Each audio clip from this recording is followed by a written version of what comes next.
میں سمجھتا ہوں وہ جیسے کہتے ہیں نا there is a time for ایوری تھنگ، اللہ تعالیٰ کی ٹائم لائن پہ صحیح جگہ پہ، یعنی کل آپ ایک بڑے اہم مرحلے میں نیکسٹ فیز میں داخل ہو رہے ہیں، تو اس فیز کا آخری انٹرویو اللہ تعالیٰ نے یہ موقع مجھے عطا کیا۔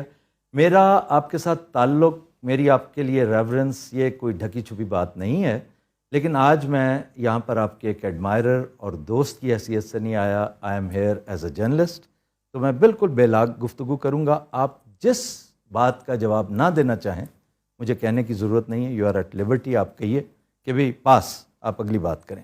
پہلا سوال تھوڑا سا اس کو پری ایمبل سمجھیے، تھوڑی سی تفصیل اس میں ہوگی، اس کے بعد میرے جتنے کوسچنز ہیں کرسپی ہیں، rest assured. Do you play chess? نو۔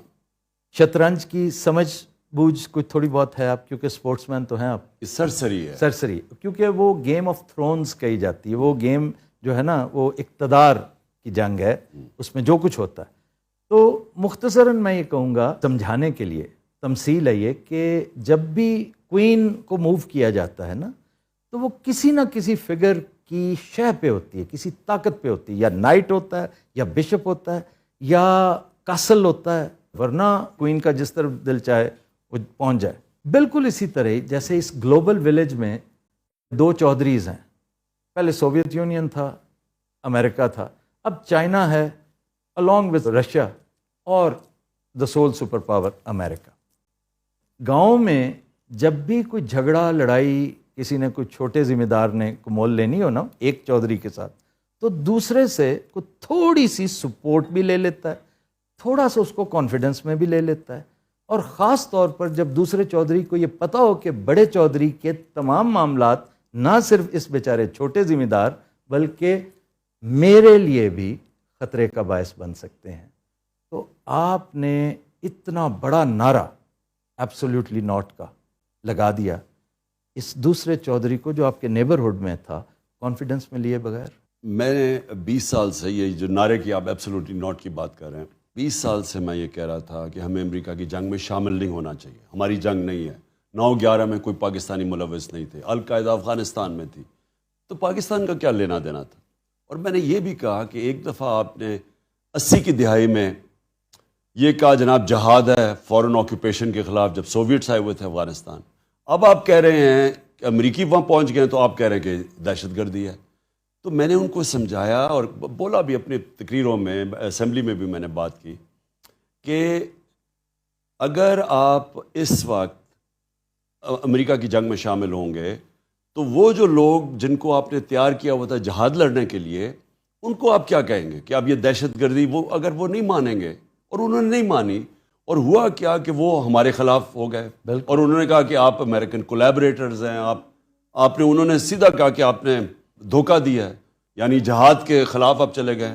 تو ہوا کیا، وہ بھی ہمارے خلاف ہو گئے جو گروپس تھے القاعدہ ٹائپ، ساتھ جو سارا قبائلی علاقے میں جدھر جنگ لڑی گئی تھی سوویٹس کے خلاف، جو ساری بارڈر پہ قبائلی علاقے سے ساری واردات ہوتی تھی نا افغانستان، جی جی جی، وہ جو لوگ جنہوں نے جا کے قربانیاں دی تھیں، جو جہاد لڑی تھی ہماری طرف، جو پشتون تھے، وہ بھی ہمارے اگینسٹ ہو گئے، ان میں سے لوگ ہمارے اگینسٹ، انہوں نے اپنے آپ کو طالبان کہنا شروع کر دیا۔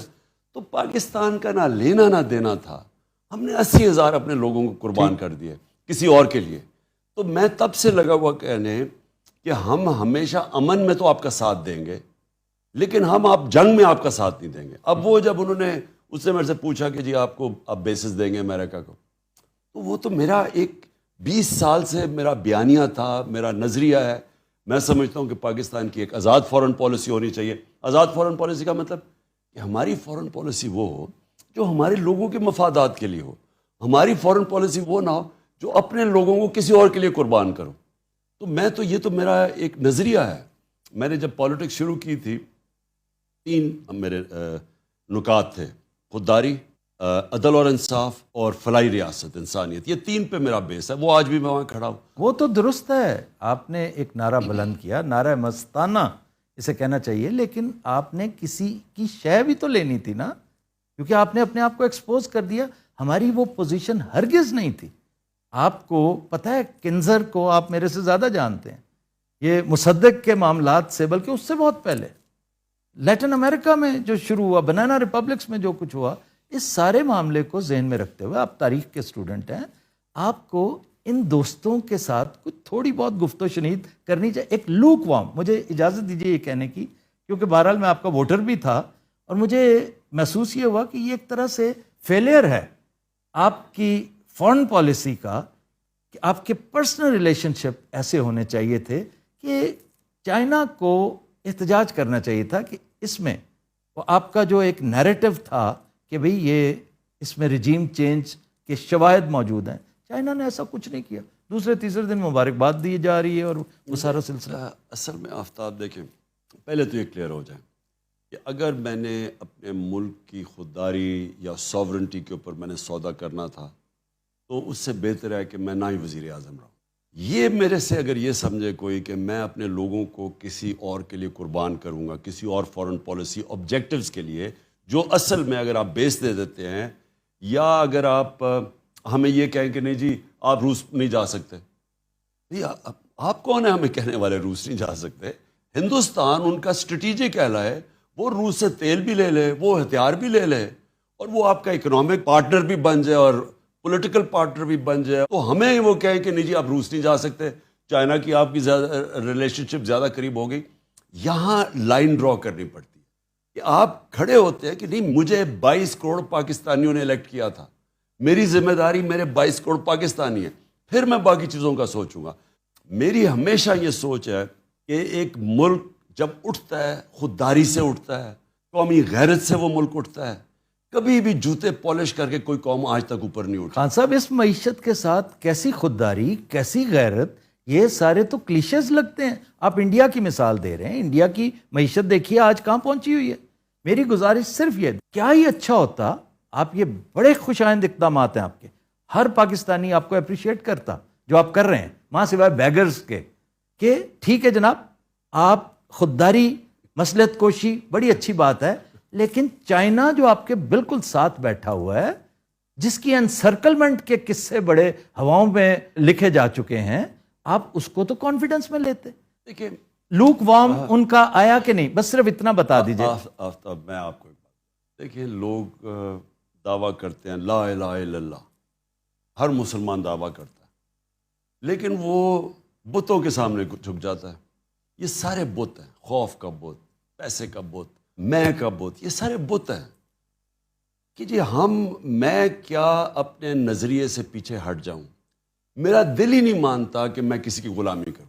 میرا ہمیشہ پلان یہ تھا کہ ہم نے اب اپنے پیر پہ کھڑا ہونا ہے. ساری پالیسیز میں نے کی بیٹھ کے, اور مجھے خیر تھوڑا دیر لگی سمجھنے کے لیے, کیونکہ پہلی دفعہ گورنمنٹ میں آئے تھے, اتنے بڑے کرائسس تھے, لیکن میں یہ کلیئر تھا اپنے ذہن میں کہ میں نے اس ملک کی آمدنی میں اضافہ کر کے, حالانکہ ہم IMF کے پروگرام میں تھے, ہم نے اپنی گروتھ ریٹ بڑھا کے, اپنی آمدنی بڑھا کے, اپنے ٹیکسیشن بڑھا کے, اور ڈالرز ملک میں زیادہ لا کے, شروع میں اوورسیز پاکستانیز جس طرح انہوں نے ریمیٹنس, اور پھر اپنی ایکسپورٹس بڑھا کے, یہی طریقہ تھا اپنے ملک کو پیر پہ کھڑا کرنے کا. میں یہ ہمیشہ یہ بھی سمجھتا تھا کہ اگر ہم کسی اور کی جنگ میں شرکت کریں, یہ ہماری ترقی رک جاتی ہے. یعنی آپ ترقی نہیں کر سکتے. آپ جب وار آن ٹیرر تھی, یا کرکٹ ٹیمز ہی نہیں آتی تھی, چھوڑیں کہ انویسٹر آنے پاکستان میں, پاکستان کو انہوں نے کہا most dangerous place in the world. یعنی ہم نے ان کی جنگ میں شرکت کر کے اپنا ملک کا تباہی کر کے رکھ دی. اور کیا ملا اینڈ میں پھر یہ کہتا ہوں, لیکن اپنی قوم سے پوچھتا ملا کیا ہمیں اسے, اور جھاڑے ڈو مور کا انہوں نے ذلیل کیا کہ جی یہ دوگلے ہیں, یہ ہیں. یعنی مجھے بحیثیت پاکستانی اتنی شرمندگی ہوئی. تو میں اینڈ میں یہ بات کہتا ہوں, میرے دل میں یہ بات ہے کہ آپ کمپرومائز کرتے رہیں ایک لمٹ تک. جدھر آپ یہ سمجھتے ہیں کہ آپ کا ضمیر ہی نہیں مانتا, میرا تو ایمان ہی نہیں مانتا کہ میں جا کے جی اس طرح کھڑا ہو جاؤں ان کے سامنے, ہندوستان کھڑا ان کے سامنے. ہاں ہمارے اس وقت اکنامک سچویشن فریجائل ہے ہمارے زمانے میں, اب تو انہوں نے بیڑا غرق کر دیا نا. تو خیر اور بات ہے نا. ہمارے زمانے میں میں نے نیوٹرلز کو سمجھایا بھی تھا کہ یہ بڑی مشکلوں سے ہم نے اکانومی سنبھالی ہوئی ہے, کیونکہ ایک کرونا آ گیا, کرونا کے آفٹر افیکٹس آ گئے, کموڈٹی سپر سائیکل آ گیا, انرجی کی قیمتیں بڑھ گئیں, ہمارے پاس فورن ایکسچینج کے ریزروز کم تھے, تو بڑی مشکلوں سے ہم نیویگیٹ کر رہے تھے اس میں سے. تو میں نے جب مجھے پتہ چلا سازش ہو رہی ہے, میں نے نیوٹرلز کو سمجھایا, شوکت ترین کو بھی بھیجا سمجھاؤ کہ دیکھیں اگر اس وقت آپ نے یہ سازش کو کامیاب ہونے دیا تو یہ سارا بکھر جائے گا.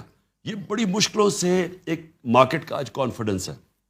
اگر آپ نے ہلایا تو یہ سنبھال آپ نہیں سمجھیں گے. میں نے یہ ایگزیکٹلی میں نے کہا ٹیل سپن میں چلی جائے گی آپ کی اکانومی, کیونکہ ہمارے پاس اتنے ریزروز نہیں ہیں. جو آپ نے ہندوستان کی بات کی, ہندوستان کے پاس ریزروز ہیں, لیکن میں پھر بھی یہ سمجھتا ہوں کہ امریکہ سے میں جانتا ہوں ان سے کیسے بات کرنی ہے, میں ان کی سمجھتا ہوں سائیکی. امریکہ کبھی بھی جب وہ سمجھتا ہے نا کہ اپنے کوئی نیشنلزم اپنے انٹرسٹ کے لیے کھڑا ہے, وہ ریسپیکٹ کرتے ہیں. جی. جب آپ ان کے پیر میں گرتے ہیں, جس طرح یہ چیری بلاسم گرا ہوا ہے, ٹرمپ نے آپ کی بڑی عزت کی, میری بالکل ٹرمپ سے بالکل ٹھیک, اور اتنی عزت دی جو پروٹوکول دیا مجھے اس نے. آنے والے دنوں میں اگر آپ پھر سے پرائم منسٹر ہوتے ہیں, پرائم منسٹر صاحب میں قطع کلامی کر رہا ہوں, یہ بتائیے کہ امریکہ کے ساتھ آپ کس طرح کے تعلقات فورسی کرتے ہیں؟ دیکھیں, امریکہ سے ہمیں ہمیشہ اچھے تعلقات رکھنے, وہ اس لیے رکھنے چاہیے کہ امریکہ ایک ورلڈ پاور, ہم سب سے زیادہ ایکسپورٹ کرتے. ہمارے جو سب سے امیر پاکستانی ہیں وہ امریکہ میں بیٹھے ہوئے ہیں, جو اوورسیز امریکہ کی جو پاکستانی کمیونٹی ہے وہ سب سے امیر کمیونٹی ہے پاکستانی. ٹرو. تو ہمیں تو ہمیشہ, لیکن دیکھیں اچھے تعلقات اور غلامی میں بڑا فرق. جی. جو وہ میرے سے چاہ رہے تھے نا, وہ غلامی چاہ رہے تھے کہ آپ روس نہ جائیں, آپ جی یہاں بیسز دے دیں. میں اس چیز کے لیے, آپ کو یقین تھا کہ جنگ نہیں ہوگی یوکرائن میں؟ ہاں, میں اطلاعات نہیں تھی آپ کو کوئی ایسی؟ نہیں, میں ہمیشہ سمجھتا تھا کہ جنگ نہیں ہوگی. اس کا مطلب ہے آپ کی اطلاعات ہی نہیں, آپ کا نیٹ ورک ہی ٹھیک نہیں. نہیں, یہ بات نہیں ہے. دیکھیں, جو جنگ ہے نا, یہ جو پریزیڈنٹ پوٹن نے جو یوکرین میں کی, میں یہ سمجھتا تھا کہ آج کل کے زمانے میں کوئی اس طرح کی جنگ نہیں لڑے گا. پھر جب پریزیڈنٹ پوٹن مجھے ملا, 3 گھنٹے اس نے میری میٹنگ کی, اور ہمیں کیا پتا تھا کہ ہم وہاں پہنچے رات کو تو اگلے دن صبح جنگ شروع ہو جاتی ہے. میں تو بائی دا وے جنگ میں بلیو ہی نہیں کرتا, ہمیشہ ایک مسئلہ حل کرنے جاتے ہیں دوسرے شروع ہو جاتے. لیکن وہ اس نے پھر مجھے 1 گھنٹہ سمجھایا نقشے سامنے رکھ کے کہ کیوں اس نے یہ کیا. اس نے کہا, میں بار بار ان کو بتاتا رہا کہ یہاں نہ آؤ, یہ ہمارے نیشنل انٹرسٹ ہے, کیا ضرورت ہے آپ کو نیٹو کو ہمارے بارڈر پہ آنے کی. اس کا یہ نیریٹو تھا, وہ مغرب کا دوسرا نیریٹو ہے. ٹھیک, ہمیں کیا ضرورت ہے ہم کسی کی سائیڈ لیں, آپ کے ہم کسی نیوٹرل رہیں. خیر خواہ نے نہیں بتایا کہ فی الحال نہ جائیں؟ اصل میں وہ سارے اسٹیک ہولڈر سے ہم بات کر کے گئے تھے, بلکہ میں نے صبح نیوٹرلز کو بھی کال کیا تھا جانے سے پہلے, اور انہوں نے کہا ہم سب نے ڈسکس کیا ہے, یہ ٹھیک ٹائم ہے جانے کا, اب کینسل نہیں کر سکتے. کیونکہ ہمیں روس کی ضرورت ہے, ہمیں ضرورت تھی تیل کی, ہمیں ضرورت تھی گندم ان سے خریدنی تھی, گیس ان سے لینی تھی, ضرورت تو ہمیں ان سے, فوج کو ان کی ملٹری ہارڈ ویئر لینا تھا, تو ضرورت تو ہمیں تھی. یہ شاہ محمود قریشی صاحب کو کوئی انویٹیشن آئی ہے چائنا سے؟ جی, بلکہ ترکی اور چائنا دونوں سے انویٹیشن آئی. یہ ایک بڑی اہم ڈیولپمنٹ میرا خیال ہے. یہ بھی آپ کے جلسے ولسے دیکھ کے تو نہیں امپریس ہو گئے کہ ایک دم کہ اصل لیڈر تو یہ؟ ان کی ساری ایمبیسیز ہیں یہاں, اور ان کی ایمبیسی سے ان کو پوری رپورٹ جاتی ہے. انہوں نے ساری جگہ کوشش کی پیسے پوسے لینے کی. شہباز شریف آپ کو پتہ ہے پنجاب سپیڈ سے وہ پھر سپیڈ میں پھرا ساری جگہ پیسے لینے کے لیے, اور کہیں سے